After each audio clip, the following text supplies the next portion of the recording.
Ryan's Office Revenge. Standing in that sterile conference room, watching Grant Summers slide a severance envelope across the polished table like it was some kind of consolation prize, I had exactly 6 minutes to teach him the most expensive lesson of his corporate career.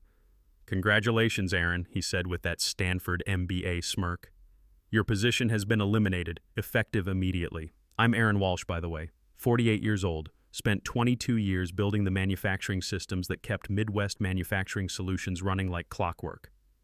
But let me back up because this story starts way before this conference room. I looked at the envelope, then at Grant, then at the dozen faces around the table. Some couldn't even look at me. Others were watching like they'd scored front row seats to a demolition. Jordan Walsh's apprentice program fees were due next month. Ashley Walsh's nursing school tuition needed paying in 3 weeks. The mortgage had 9 years and 7 months left on it. Funny how your brain calculates these things when the ground shifts under your feet. 6 years in the Army Corps teaches you that when mortars start falling, you don't panic. You assess the situation, check your resources, and execute your contingency plan. "Restructuring," Grant added, straightening his tie. "You understand how competitive manufacturing has become. We're moving production to our new facility in Guadalajara." Yeah, I understood exactly how it was. I'd seen the paperwork last week. A draft contract for some 26-year-old industrial engineer straight out of college. His proposed salary was $48,000. Mine was $115,000. Same job description, just with fancy new buzzwords like lean optimization and digital transformation. When I joined Midwest Manufacturing 22 years ago, we were a small-time automotive parts supplier struggling to compete with the big guys. Grant's father had built the company from nothing, and Grant had big dreams of expansion. Problem was, he had ideas, but no clue how to actually make things work on a production floor. That's where I came in, fresh out of the service, looking for a way to use my engineering background in civilian life. The Army had taught me how to build systems that work under pressure, real pressure, not the fake pressure of quarterly earnings targets. When you're setting up equipment while taking incoming fire, you learn to build things right the first time. Our automated production line was my baby from day one. I designed the safety protocols, wrote the calibration procedures, debugged every system that would have shut down any other operation. For years, Grant praised me in investor meetings. "Aaron's the backbone of this operation," he'd say. "Military discipline, knows how to get things done. Couldn't run this plant without him." Investors love that story. The disciplined veteran building cutting-edge manufacturing systems. It played well in presentations. But about 8 months ago, something shifted. Grant started getting cold in meetings. My access to financial reports quietly disappeared. Conversations stopped when I walked into a room. The writing was on the wall when I saw those Guadalajara facility plans. Not just moving some operations, moving everything. 340 jobs, gone. Families that had worked here for generations, thrown away for cheaper labor costs. 3 generations of the Martinez family worked our assembly line. The Rodriguez brothers ran quality control. Steve Parker had been plant supervisor for 15 years, training kids like my son Jordan Walsh in the trade. That's when I realized Grant wasn't just replacing me. He was erasing everything we'd built, everything this community depended on. But here's what Grant didn't understand about military training. You always prepare for the worst-case scenario, always have contingencies, always have an exit strategy. See, our production line wasn't just manufacturing equipment. It was a living, breathing network that I'd architected to be both efficient and highly sensitive to unauthorized control. 8 months ago, when I started seeing the signs, I embedded something. Not malicious, that's not how we operated in the service, but protective. A safety protocol. If certain credentials got revoked, mine specifically, the system would assume hostile takeover and initiate automatic lockdown. Not destruction, not data loss, just offline. Everything. Production lines, quality control systems, equipment calibration databases. The whole operation would go dark until proper authorization could be reestablished. It wasn't sabotage, it was security. The same way you'd protect military infrastructure from enemy capture. I stood up slow, unclipped my security badge, and set it down gentle on that polished table. Around me, I could hear the subtle shift in breathing patterns. Tension rising, target acquired. "Grant," I said, letting the silence hang for a beat. "I suggest you pull up the production monitoring dashboard. You're going to want to see the countdown that just started. The room went dead quiet. "Excuse me?" Grant blinked. I smiled. Not the friendly kind. The kind you give when you know exactly how the next 5 minutes are going to play out. Check your system status. Clock's running. Someone opened their laptop. Someone else bolted for the door. Rebecca Martinez, our operations manager and former Navy logistics officer, went wide-eyed. She knew that look. She'd seen it before in theater when things were about to get interesting. That's when the panic started. Grant's fake confidence melted like ice in July. He jumped up so fast his chair rolled backward and hit the wall.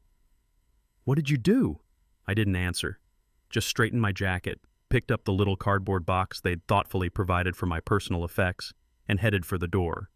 Inside the box were a few family photos, my Army coffee mug, and a small American flag Ashley Walsh had given me for Father's Day when she was 12. As I reached the doorway, I glanced back. Carl Rodriguez, our quality control director, was typing like his life depended on it. 2 technicians were sprinting toward the production floor. Grant was jabbing at his phone, probably calling someone who might know how to fix this mess. 5 minutes now, I said quietly, then stepped into the hallway. The elevator arrived just as my phone started buzzing. 4 missed calls already, all from numbers I didn't recognize. I stepped in, hit the parking garage button, and watched the countdown on my phone. 3:47 remaining. Right on schedule, the production line went dark. Not just the main assembly systems, not just the test equipment. The entire manufacturing network collapsed. Quality control offline, equipment calibration gone, safety monitoring dead. Midwest Manufacturing Solutions, the supposed leader in automotive parts production, just became a $125 million paperweight. I could picture Grant staring at his screen as error messages multiplied like wildfire. Engineers scrambling to reboot systems only to realize nothing was coming back online without proper authorization codes. The afternoon shift standing around confused as their workstations went blank. Steve Parker probably running between stations trying to figure out what the hell just happened. My phone vibrated again. This time it was a number I recognized. Rebecca Martinez, probably the only person in that building who understood what just happened and why. I let it ring. Not yet. Let them understand the scope of their problem first. Let them realize that the guy they thought was just another employee actually held the keys to everything they'd built, or thought they'd built, because the truth was, they hadn't built anything. I had. I drove home the long way. No rush. Even stopped at Murphy's Diner on State Street, the one where Linda Walsh gets her coffee before her shift at the elementary school. The waitress, Carol, asked how my day went. "Interesting," I told her. "Might be changing careers soon." She laughed, thinking I was joking. If only she knew the chaos unfolding 8 miles away was my doing. Well, technically it was their doing. I just built the consequences into the system. The house was quiet when I walked in. Linda Walsh was at her book club, Thursday nights with the other wives discussing whatever novel they'd picked this month. Jordan Walsh was at the plant finishing his evening shift in the machine shop. Ashley Walsh had study group at the nursing school until 8. Normal family life, the kind I'd been working 22 years to protect. By the time I set my keys down, my phone was going crazy. 12 missed calls from Grant, 6 from Rebecca, 5 from Carl. Text messages flooding in from numbers I didn't recognize. System down, production stopped. Need you back now. Emergency situation. I powered down the phone, ordered pizza from that place Jordan likes, and turned on the History Channel. Some documentary about D-Day logistics. Appropriate. The narrator was talking about how Allied success depended on precise coordination of thousands of moving parts. One breakdown could doom the entire operation. Around 6:30, Jordan Walsh came through the door. Kid's built like his old man but got his mother's brains. Plans to finish his apprentice program and maybe study industrial engineering part-time. He had oil on his hands and that satisfied look you get from a day of real work. "Dad, you're home early," he said, grabbing a Coke from the fridge. "Yeah, had some interesting developments at work today." He gave me that look kids give when they're trying to figure out if their parents are having a midlife crisis. "Everything okay? You seem, different." "Smart kid. Everything's fine, son. Actually might be better than fine soon. How's the apprentice program going?" "Good. Learned about hydraulic systems today. Steve Parker says I've got good instincts for troubleshooting." He paused, studying my face. "Where'd you learn that stuff? The way you always know how to fix things when they break?" I smiled. "From experience, mostly. And from understanding that every system has weak points, you just have to know where to look. Like what kind of weak points? Well, take our production line. Most people think it's just machines doing their job, but really it's a network. Everything's connected. Quality control talks to assembly. Assembly talks to calibration. Calibration talks to safety monitoring. Remove one key component and the whole thing stops working. The kid nodded, following along, like a chain, only as strong as the weakest link. Exactly. But sometimes the weakest link is also the most important one, the one everything else depends on. Jordan Walsh got it. Work ethic, integrity, understanding how things really operate, values that seem to be in short supply in corporate America these days. At 7:15 there was a knock. Deliberate, professional. I checked the peephole. Rebecca Martinez and Carl Rodriguez, both looking like they'd aged 5 years in 5 hours. Rebecca's usually crisp uniform was wrinkled. Carl's face was pale, stressed. I opened the door slow, just wide enough to read their faces. Well, this is unexpected. Social call? Rebecca's expression was tight, controlled.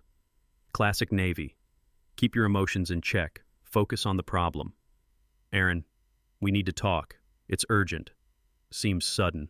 Last I checked, my position was eliminated as of 4:30 this afternoon. Carl stepped forward. Former Marine Signal Corps, but he'd gone soft in corporate life. His hands were shaking slightly. Look, there's been a serious misunderstanding. I laughed, couldn't help it. A misunderstanding? Which part? The public humiliation? The severance envelope? Or Grant trying to replace our entire workforce with Mexican labor at a third of the cost? Rebecca winced. She knew. Of course she knew. She'd probably seen the same Guadalajara facility plans I had. Can we come in, please? This affects, everyone. The whole plant. All 340 jobs. I considered it. In the Army, when someone comes to your position asking for help, you listen, even if they're not in your chain of command. Even if they sat silent while you got railroaded. Shoes off. They shuffled in like junior officers reporting to a commanding officer after a mission gone wrong. I gestured to the living room. Have a seat. Jordan Walsh peeked around the corner from the kitchen, curious about the late visitors. I caught his eye. Why don't you go upstairs, finish that math homework? He nodded, understanding the tone. When Dad uses that voice, you follow orders. I sat across from them, hands clasped, waiting. In negotiations, first person to speak usually loses. Another thing the military teaches you, let the other side show their desperation first. Carl cracked first. Look, the system, the entire production line, it's completely offline. Everything.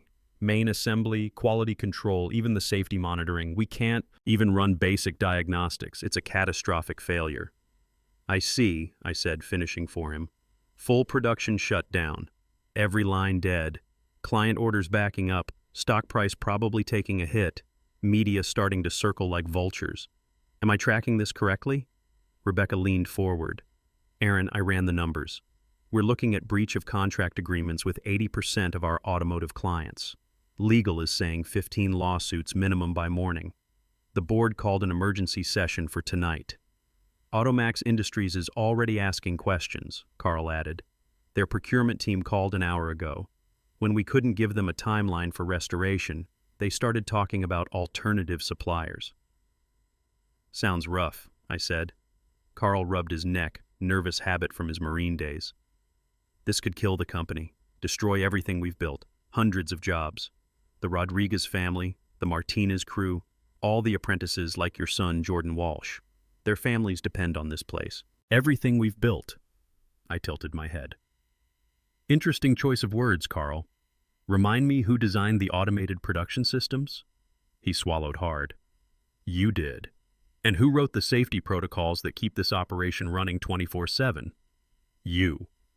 And who spent the last 8 months getting cut out of strategic decisions while Grant tried to outsource our jobs to Mexico? Rebecca jumped in. Look, Aaron, we know this was handled wrong. Grant was impulsive, but this can be fixed. You can fix it. I stood up, walked to the window. Through the glass, I could see Mrs. Adams watering her garden next door. Retired teacher, lost her husband 2 years ago, still waves every morning when I leave for work. This neighborhood, this life, It took 22 years of 12-hour days and missed family dinners to build. Can I? I asked, turning back to them. You have to, Carl said, desperation creeping into his voice. The safety lockdown protocol. I remember you mentioning it during system reviews. Something about unauthorized access triggering defensive measures. I smiled. You were paying attention after all. Yeah, it's a feature I built 8 years ago, standard security protocol.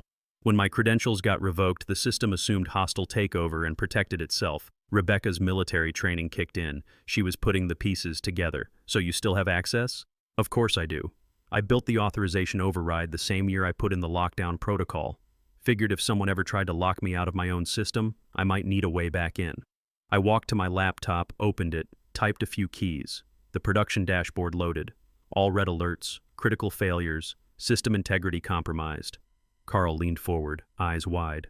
The whole network's down. Equipment data is isolated but intact. It's like the system is hibernating. That's exactly what it's doing, I said, turning the screen toward them. Protecting itself until proper authority can be reestablished. Rebecca met my eyes, and what constitutes proper authority? I closed the laptop. That depends. I walked back to the window. Through the reflection, I could see them both waiting. Two decent people caught in the middle of Grant's corporate stupidity. Rebecca had served her country with honor before joining Midwest Manufacturing. Carl had done his time in the Corps, understood what it meant to keep critical systems running, but they'd also sat in that conference room and watched Grant humiliate me. Nobody spoke up. Nobody questioned the decision. Depends on what? Rebecca pressed. On whether this company is ready to acknowledge what it almost threw away, and whether it's willing to pay the price to get it back. Carl blinked. You're talking about terms. I'm talking about respect, I said. Something that seems to be in short supply around here lately. Rebecca pulled out her phone. Grant needs to hear this. I shook my head. No. Grant needs to come here.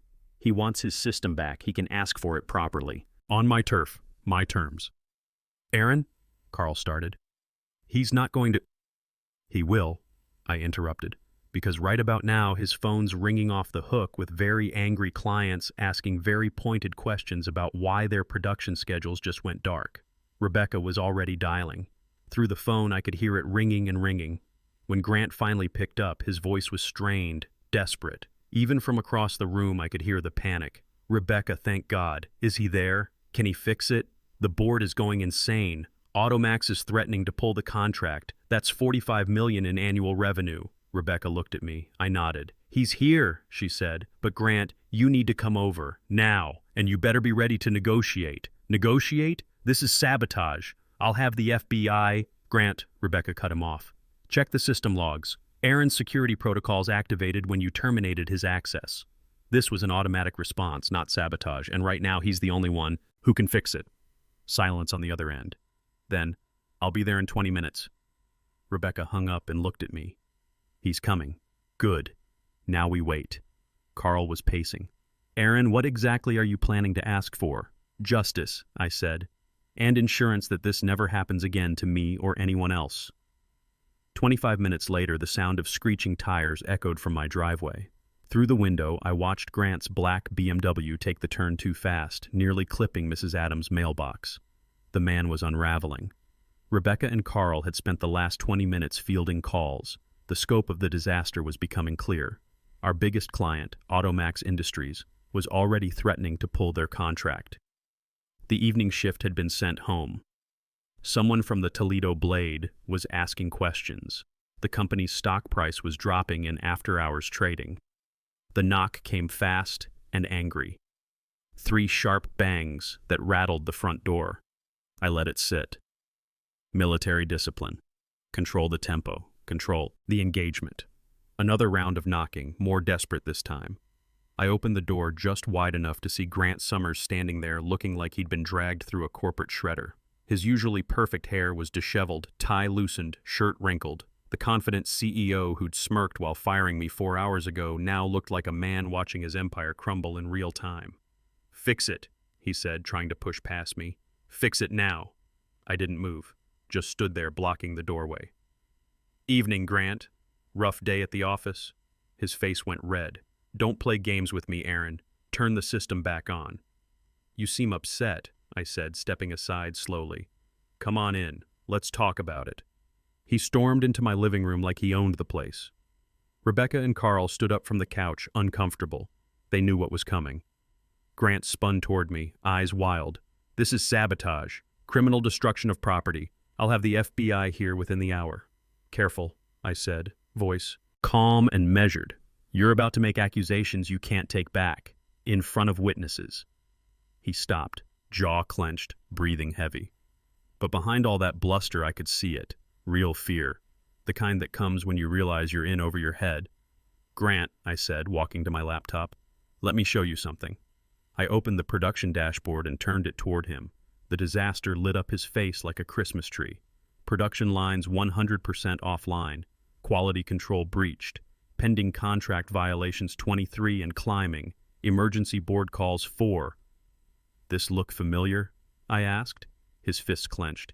You did this. You sabotaged our system. Rebecca stepped forward. Actually, Grant, the logs show you revoked Aaron's credentials at 4:32 this afternoon. The system lockdown was an automatic response to unauthorized access attempts. Carl nodded, pulling up his own laptop. Here's the audit trail. When Aaron's admin privileges were terminated, the safety protocol triggered a protective shutdown. It's all documented. Grant's face drained of color. What safety protocol? I smiled. The one I implemented 8 years ago and briefed you on in the quarterly safety reviews. The ones you never attended because you were too busy playing golf with those Mexican facility investors. That's, he started, then stopped. Because deep down, he knew I was right. I walked to my desk, pulled out a thick folder. Paper records, old school. While we're being honest, Grant, let's talk about what else the system's been tracking. I opened the folder and spread documents across my coffee table. Access logs, file modification records, late-night login attempts. 8 months of unauthorized access to production databases, I said. Attempts to copy proprietary procedures, downloads of sensitive calibration data, all traced back to your personal login credentials. Rebecca leaned forward, scanning the documents. Grant, this shows you trying to clone the entire production database to an external drive. It's not what it looks like, he said weakly. Really? I pulled out another document. Because this email to your buddy at Capital Ventures Group suggests otherwise. Quote, working on extracting key personnel dependencies from production systems.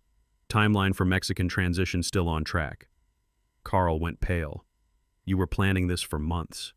Grant slumped into my armchair, looking defeated. The board was asking questions. Investors wanted to see cost savings. Your salary was... My salary was earned, I interrupted. Every dollar of it. While you were schmoozing investors, I was building the systems that made this company worth $125 million. Ashley Walsh walked through the front door, backpack slung over her shoulder, still wearing her nursing school scrubs from clinical rotations. Dad, I'm home. Oh, sorry. Didn't know you had company. Just finishing up some business, sweetheart. How was clinical today? Good. Worked in pediatrics. Think I aced the medication. Administration exam. She looked around at the tense faces. Is everything okay? Everything's fine, I said. Why don't you grab some dinner? Pizza's still warm. She nodded and headed upstairs, but not before giving Grant a curious look. Smart kid. Could sense the tension in the room.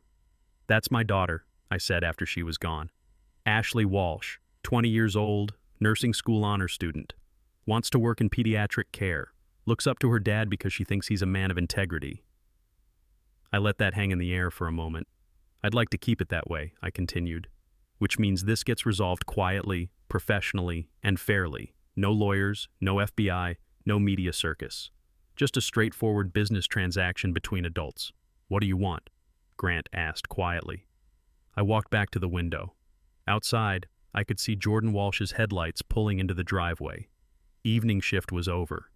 What I want, I said, turning back to face them, is acknowledgement, respect, and compensation for what you tried to steal. Grant looked up. How much? 20% ownership of Production Systems patents, $2.8 million in compensation for attempted IP theft, reinstatement as Senior VP of Manufacturing with a permanent board seat, and a public commitment that production stays in Ohio. His mouth fell open. That's insane. 20%. 20% of something is better than 100% of nothing, Rebecca said quietly, which is what we'll have if the system stays down much longer. Carl was doing math on his phone. Grant, Automax alone represents $45 million in annual revenue. If they walk, and they will walk, I added. Their procurement director called me directly 2 hours ago. Offered me a consulting position. Seems they'd rather work with the guy who built the systems than the company that fired him. Jordan Walsh walked through the front door, work clothes still on, carrying his toolbox. Dad, I'm home.